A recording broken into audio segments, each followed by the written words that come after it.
Hello. Hello. Hi. Hello.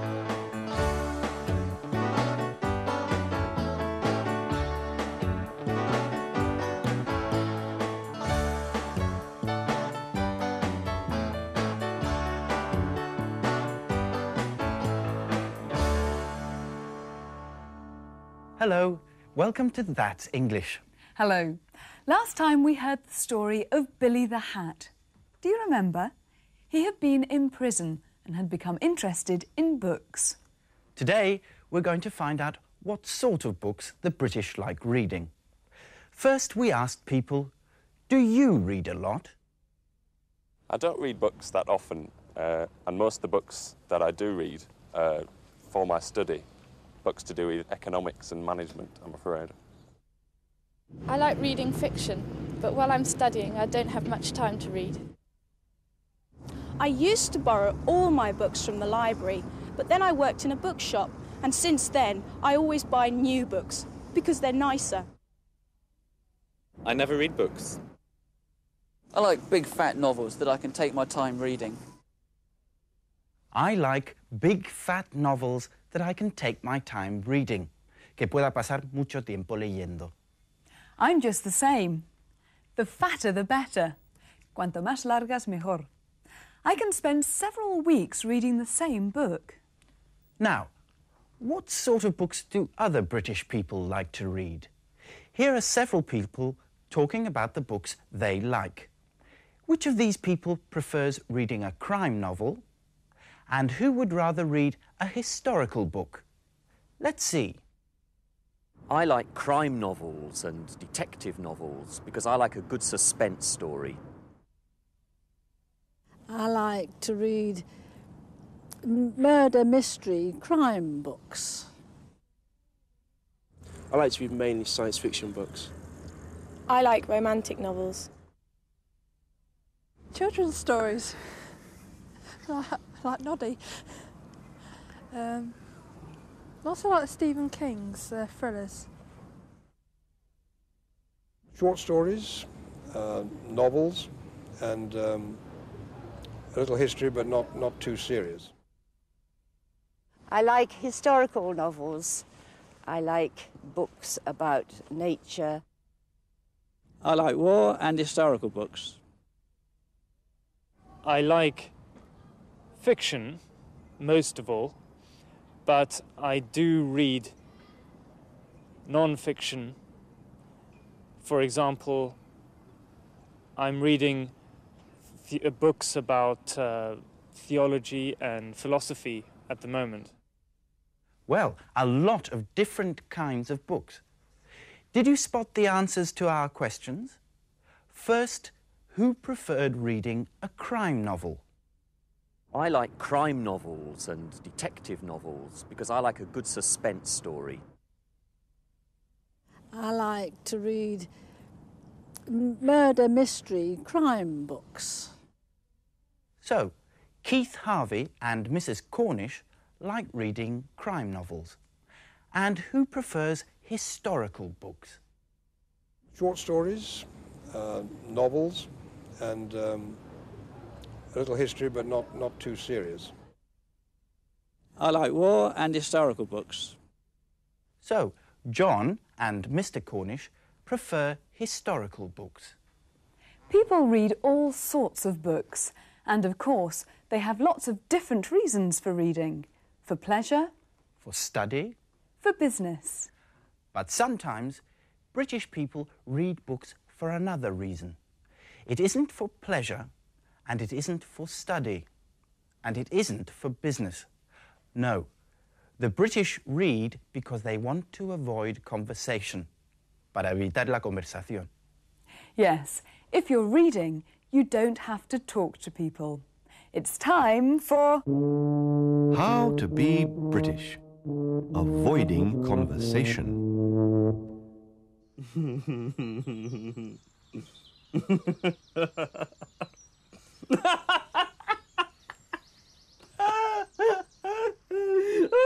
Excellent. very funny. Oh, he's a marvellous writer.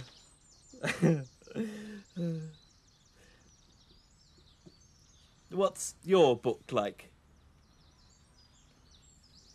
Is it any good? So's mine. Wonderful book. I can see that you love reading, don't you? So do I. I read all the time. You know, I sometimes get through 2 or 3 books in a year. Have you read any good books lately? You're racing through that one, I see. How many pages have you read? 200? Look, do you mind? I would like to finish this book. Of course you would. Fine. I like a good book. But this isn't a good book. It's rubbish. Have you seen any good films lately?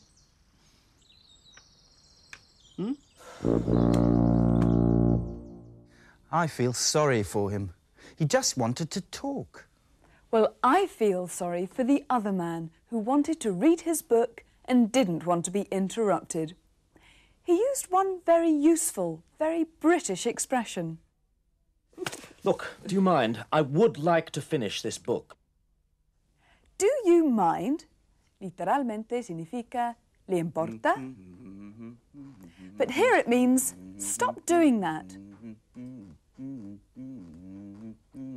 Do you mind? Sorry. And now we're going over to the newsroom. Listen carefully for news of the Star Chamber and try to answer this question. What does the Star Chamber do?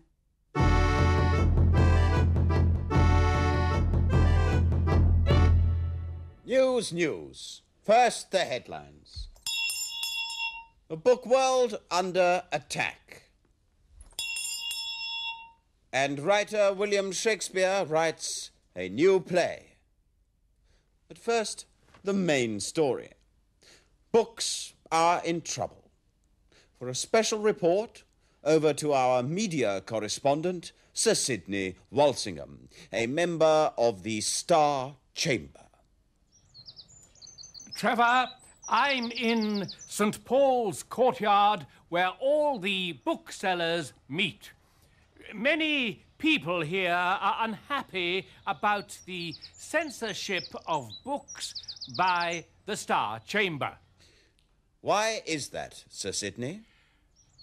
Well, Trevor, most authors want to have the freedom to write anything that they want.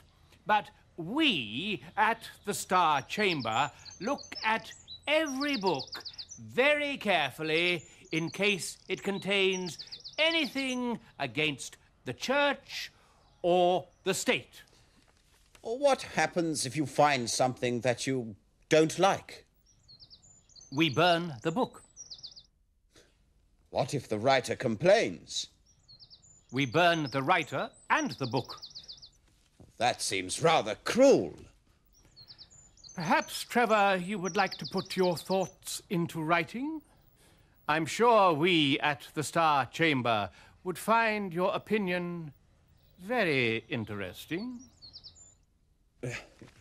No, thank you, Sir Sidney.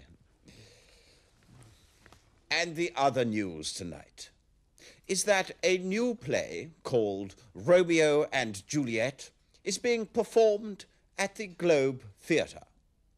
Some people believe that a new young playwright and poet, William Shakespeare, will soon become a very famous writer.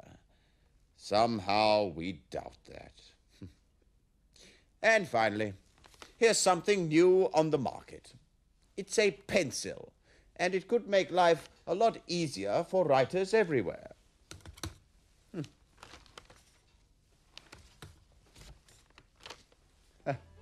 That's all from That's English News. Good night. It was an interesting time, wasn't it? The 16th century. Lots of exciting inventions, like the pencil. Lots of interesting people, like William Shakespeare. And, of course, the Star Chamber. What is the Star Chamber? Many people here are unhappy about the censorship of books by the Star Chamber.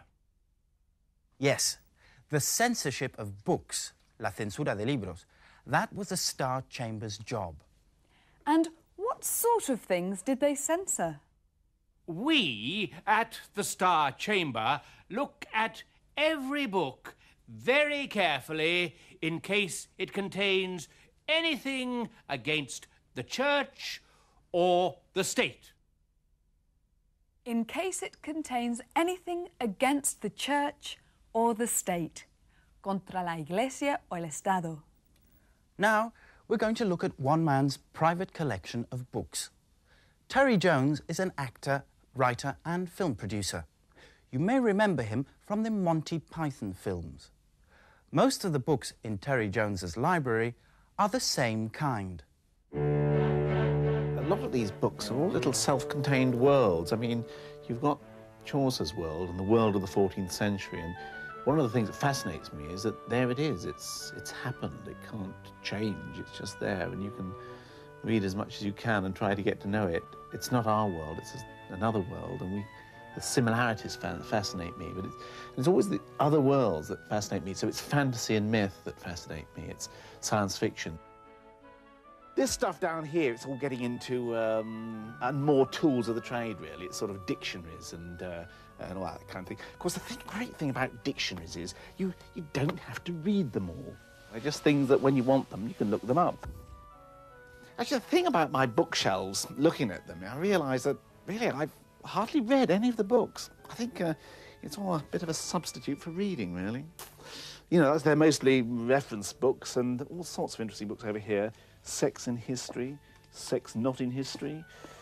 And really, there's one other book which I haven't mentioned. That's this book here. It's the Power Book. Really, all these books around me, they're all sort of going around, I suppose going into here and then going on to this book. And then I type away and behold, another book comes out. Funny to think that this will kind of end up on one of these shelves. And I'll probably never read it. Yes, most of the books in Terry Jones's library are reference books, libros de consulta.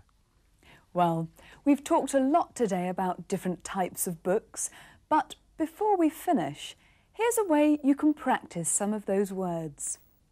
Imagine that you're going to give books as presents to 10 people you know. What type of book will you give to each of them?